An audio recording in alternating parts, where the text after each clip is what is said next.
nuances different, and how much do you kind of ignore, maybe what some of the numbers, some of the scores say about what they've been the last few weeks? First off, I ignore it out the gate because the quarterback is Patrick Mahomes. He's one of the best quarterbacks in the league. He's very crafty. He's one of them guys that no matter what they got at receiver or who on offense, he can make it to where they in the game or they beat you badly or it's just the quarterback, man.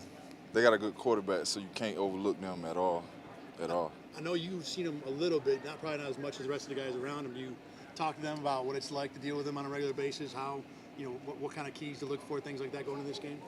I only had a chance to play him twice, and both times I came up short, came up with a loss. That's why I know like he's one of those great quarterbacks, know how to get the ball pretty much anywhere he wants to. Just got to come out with a great mindset and knowing that it's a great quarterback. We got to come ready to play all 4 quarters. What is it like for this locker room having Vaughn come back today after all that happened last week? How does that situation kind of play in the locker room this week? I'd rather not speak on that situation at all. I'm the type of guy to mind my business. I know you're a guy who's known Vaughn for a long time. Mm-hmm. Is it surprising? I mean, Brandon said earlier that this is not in the character of the guy that they've come to know the last year and a half. You've known him longer. Can you speak to that a little bit? Like I said, I mind my business. We play football together. That's my guy.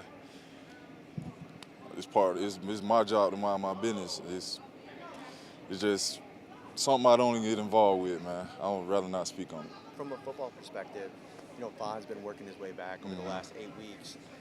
How hard has it been to watch him kind of like trying to get back to, the player that he was before, maybe some frustration in there that maybe he hasn't reached that level yet because there's that expectations as a player are so high of himself?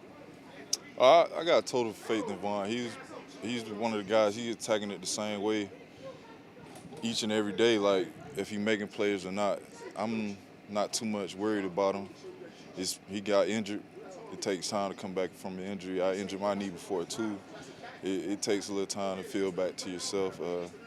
Other than that, man, I'm riding with him. We still grinding. He grind with the same passion and the same mindset, whether he making plays or not. Separate of this particular situation, you've been in the league for a while. When you have a situation where a player has something happen or does something outside of the football, outside of the locker room, that can be a problem within the locker room, how does it get handled? How does the locker room continue to move forward when you're dealing with that issue? I feel like it don't become a problem in the locker room until other guys start minding other guys' business. We come in here, we play football together. Outside of that, like family stuff, man, that's their business. It's not for everybody. If you understand what I'm saying. Yeah. To have a bye week late in the season like this, you guys sitting here at 6-6, your group specifically, what's the mindset heading into this last stretch, knowing the urgency that's there, Sean has talked about it, and your group that has performed at a high level, maybe finding even more to find a way to affect the game? We got to finish, man. This is another level we can tap into. We got 5 games, man, that we trying to get to the playoffs, and that pretty much should be every guy's mindset coming in every day is any means necessary to win these games so we can get to the playoffs. Sorry if you were asked this, but Mahomes statistically is the hardest quarterback in the league to sack, for a drop back. Green Bay did a decent job of staying in their lanes, because he can escape. How much of a priority is that? Just being coordinated and trying to pen him in the pocket in addition to trying to sack him? Yeah, that comes from the guys up front knowing that the only way this team can win the game is through that quarterback with his legs and with his arm. It's on us to keep him contained and force him to make mistakes.